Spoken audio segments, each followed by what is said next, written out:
Welcome to the Living a Nordic Life podcast, where we explore a simpler, cosier and more intentional life the Nordic way. I'm Fiona McKenna, your Nordic living guide and founder of Living a Nordic Life, where I share all things Nordic living and show you that a Nordic life is the way to bring intentional calm and healthy habits into your own life, wherever you are in the world.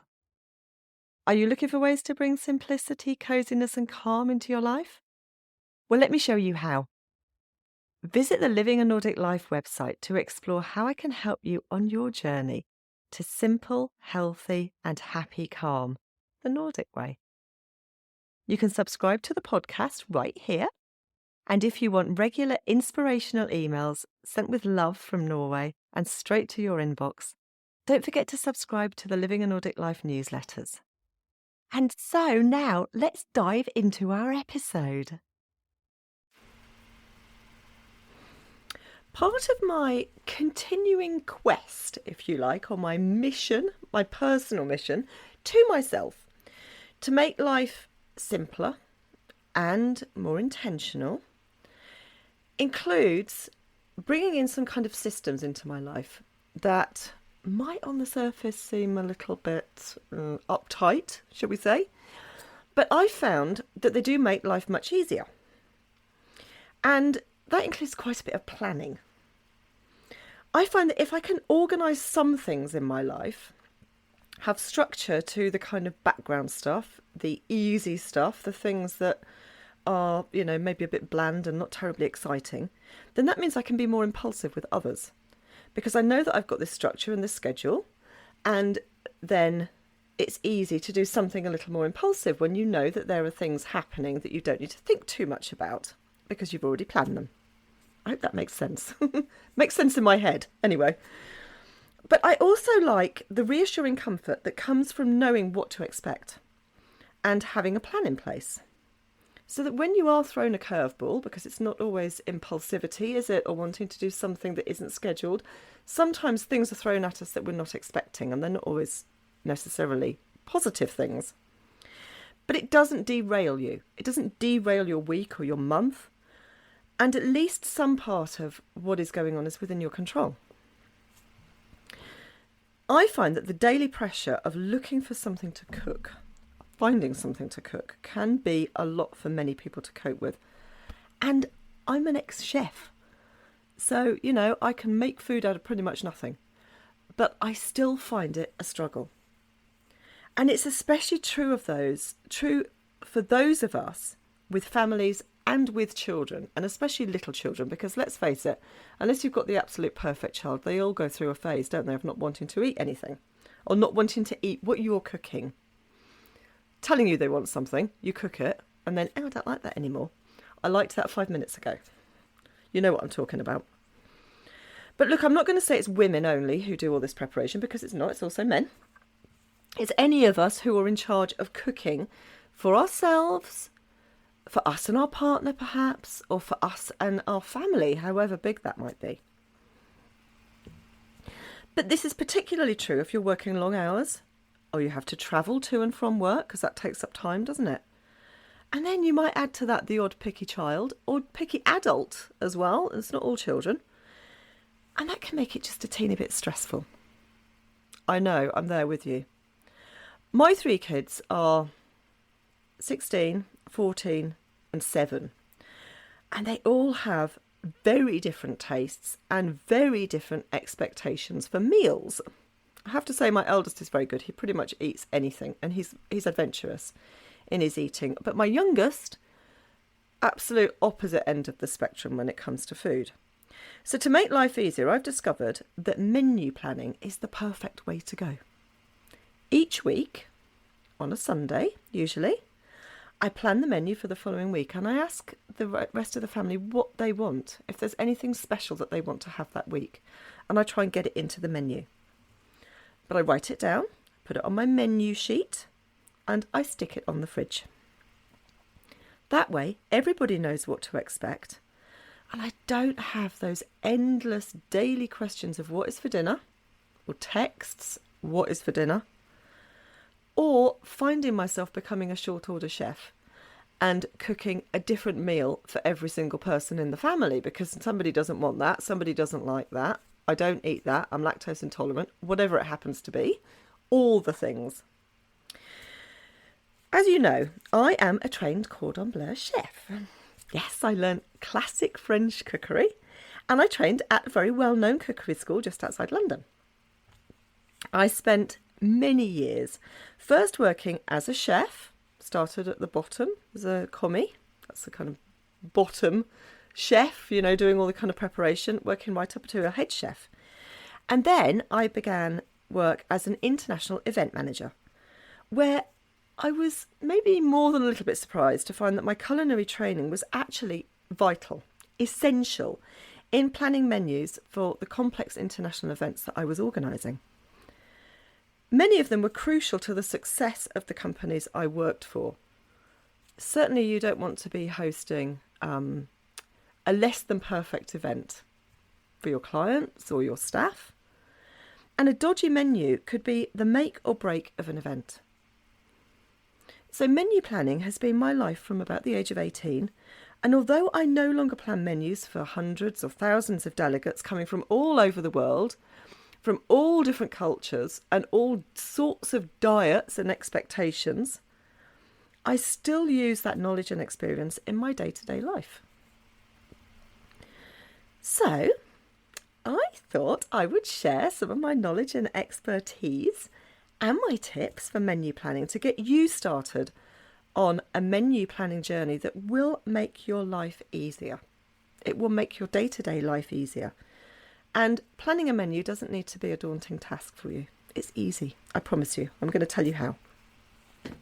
So, for a start, you need to create a weekly menu. Plan your meals for the week ahead. Include breakfast, lunch, dinner, and any snacks if you feel that you need to. Write them down. Try to do this the weekend before. Take some time. Sit down quietly with something inspiring, like a favourite cookery book, a cooking website, some magazines. That's where Andrea and I get a lot of our inspiration. They're usually seasonal recipes in those as well, which is brilliant. And don't throw them away if they're old, keep them. You know, recipes don't go out of date. But don't rush it. Take your time. Consider each day carefully, making sure that you don't duplicate meals too much. And also consider what you're doing through the week as well. So if you've got a day that's busy, maybe have something that's easy and quick to cook, like an omelette, for example, or something that you can prepare beforehand. We'll talk about that in a minute, and put in the oven. And then you can go and do something else and you can just wait for it to cook. So, like I said, I usually do this at the weekend or maybe on a Friday night or a Saturday, and then I head out to do my shopping for the week when it's kind of calm and I know what I'm going to have. Because from your menu, you can then make a shopping list, a detailed shopping list. While you're doing this, you want to consider dietary needs. Take into account any dietary restrictions or preferences when planning your meals. This can include food that you simply don't like or that people in your family don't like. You don't have to eat things that you absolutely hate. You can substitute something else. If you hate broccoli, don't eat it. It's okay. There are other things you can eat. Plenty of green things out there that can be eaten. You don't have to eat broccoli. And if the menu says it's got broccoli in it, unless it's the main ingredient, like broccoli soup, for example, just swap it for something else. Eating should be fun. And it should be one of life's simple pleasures, not a horrible chore. Maybe you have somebody in the family who has an allergy, in which case, be careful with your planning. But if you have somebody with an allergy, I'm sure you already are being careful. You don't need me to tell you. But take that into consideration. And try and have a meal that everybody will eat. Don't be tempted to do 3 different meals for everyone. Try and have something that everybody will sit down together and eat. So, make a shopping list. Once you have your menu planned, create a shopping list with all the ingredients that you need for the week. Now, don't forget to check in your store cupboard for staples before buying them again. We've all been there, haven't we, when we thought, I don't have so-and-so, it's some kind of spice or something like that that gets shoved to the back of the spice cupboard. And then you end up going and buying it again. And before you know it, you've got 3 of them. So double check that you've got things. And maybe if you've got a lot of something in your cupboard, try and incorporate that into your menu. So if you've got an excess of pasta or rice or tinned tomatoes, for example, we all have those, don't we? Try and include those in your weekly menu to maybe thin it down a bit and rotate slightly so that things are not sitting on the shelves for too long. Although I do have to say that tins of things keep an awfully long time. We know that, don't we? Don't go food shopping when you're hungry. On an empty stomach, do not do it. I've done it so many times because I promise you it's going to end up with a trip down the cookie aisle or down the crisps aisle, or you'll be grabbing those packets of sweets, candy, you know, on the way out. Don't do it. There's a reason why they're near the tills, you know, that's to get you to take it. But eat something before you go out, even if it's just a banana or an apple or a sandwich or something. Just eat something so that you're not hungry when you're shopping, and then you can focus on what you're doing without thinking about what you're going to eat. Prepare ahead. Prepare ingredients in advance, like chopping vegetables or marinating meat, which will save you time through the week. If you chop some vegetables that you know you're going to use for the next couple of days, they're going to be okay, especially things like onions. Put them in a plastic container. Put a lid on it because you don't want the entire fridge to stink of onion or garlic. And then put it in the fridge and you can pull it out when you need it. Things like fruit doesn't keep quite so well if it's chopped, and definitely not lettuce. But a lot of things, if you need to chop up some cheese or you need to cut meat up to prepare it, do that. Have it in your plastic boxes, and you can even mark them with the day so that you can grab them straight away. And it'll be like being on a cookery show, won't it? You can pretend you're on a cookery show. Quickly throw all these things together out of plastic boxes. How much fun is that? If there are some complete meals that you can prepare ahead, then do it. And do it when you're relaxed and you have enough time, like at the weekend. If you can take half a day, you could even get other people involved. You could get your partner involved as well, or your kids or your grandchildren. And people can help prepare, and they're more invested then in the meal. And I can promise you that with children, if they help you prepare it, they will eat it. It works. But your future self is going to thank you for it when you're feeling a little bit more pressured through the week. You could practice some batch cooking. That might sound frightening if you're not really a cook. But batch cooking is basically cooking a lot of something and then putting it to one side. The stuff that you don't need, the food that you don't need, and you can portion that up. I do batch cooking all the time. I absolutely love it. Sometimes I will do batch cooking where I am just preparing something and we're not going to eat it. But most often, more often than not, I cook more than we need for that particular meal. And then any excess goes into those little foil containers, you know, that you get with the lids, and you could put it in the freezer, or plastic boxes or little bags. Make sure you mark it so you know what it is and you haven't got these kind of mystery meals, you know, sort of brown mystery meals. What the heck is that? And you have to have a guess at it. But mark it with what it is and even how many portions are in there. And then you can put it in the freezer and you have your own homemade ready meals. How cool is that? And you know what's gone in it as well. And not all the nasties that go into ready meals that you buy in the supermarket. And even if you go for the healthy option, they've still got a lot of processed things in and an awful lot of salt and probably sugar as well. And if you make it yourself, you don't necessarily need to add those things. Use some leftovers. Don't throw them out. Try not to throw things out. I don't throw out very much at all in our house, although I have to say we have chickens, so they do eat pretty much anything that's left, although they can be a little bit picky. But if you have anything left over, if it's an entire meal, not off people's plates obviously, but if it's an entire meal, you can put it into a plastic container like I was just telling you about with the batch cooking, and you could pop that into the freezer. If it's something that can be made into something else, then you can incorporate it into next week's menu. How clever is that? Or even have it as a meal the following day. You're allowed. But try not to throw too much away. We throw away an awful lot of food, and it's a terrible waste. Even if we have a compost heap, though there are some things we can't put on there, like meat, but even if you have a compost heap, you don't want to be throwing away too many things. Try not to do that if you can possibly help it. And eventually you'll get skilled in incorporating leftovers into meals. We quite often eat, I'm just going to give you a little example, we quite often eat Tex-Mex, which is probably nothing like you would get in anywhere near Mexico, I have to say, but it's a kind of Norwegian style Tex-Mex. And it'll often include things like flour tortillas and something like a pico de gallo, or I chop the vegetables separately and serve it, which is often what I do because Millie doesn't like tomatoes, so she likes to mix things up herself. So I might have leftover chopped onion, leftover chopped tomato, and leftover flour tortillas. And what I do then is I cut the tortillas into triangles and I put them in a bag and I put them in the freezer. And then I can bring them out to go with some chilli, or just as a little snack for the kids with some sour cream, for example. And the same with the onion and tomato. Onion is the base for all kinds of things. Pretty much everything we cook has maybe some sautéed onion in it to start with. Savoury things I'm talking about here. So I put it in a bag in the freezer, and next time I need chopped onion, I just pull the bag out and I already have it. And you can even put it straight into the pan frozen. If you give it a bit of a bash, it'll break up, but you're not throwing it away and you're getting rid of it straight away. Be flexible. Be open to making adjustments to your menu based on your schedule or unexpected events.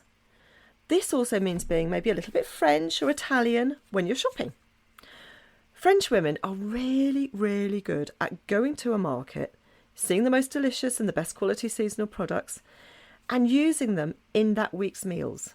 In fact, they'll go along and if you go to buy melon, for example, in a market in France, the person selling you the melon will ask you when you were going to eat it, which may sound like a very strange question.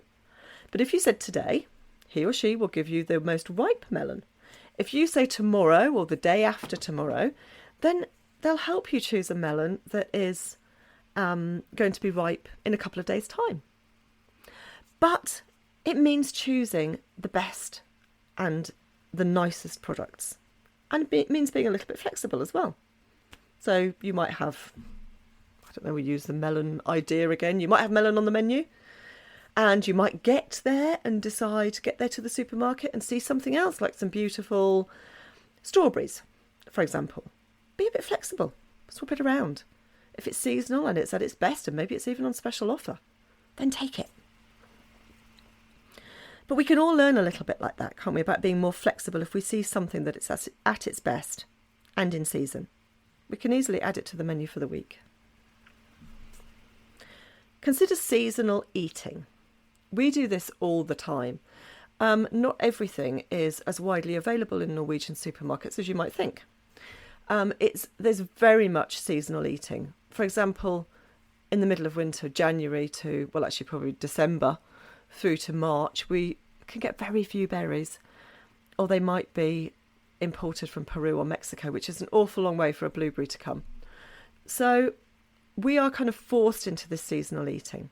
And the supermarkets are very good at doing discounts and special offers on the things that are at their best now. So that might be cabbage in the winter, or potatoes, or carrots, or apples, and things that keep very well. So think carefully about seasonal eating. Are you eating everything that is at its best now? Think about what would be growing around you, because that's going to be at its freshest and the most full of nutrients, because it doesn't have to come an awful long way and be picked or pulled up or harvested, 2 weeks previous. It's going to be tasting its best. So carefully consider seasonal eating. That's important. So it's time to get a few cookery books out. Go and get yourself a favourite hot drink. Get a coffee or a cup of tea or a hot chocolate. Maybe a few biscuits, a few cookies, and sit down and start planning. And I have something for you as well.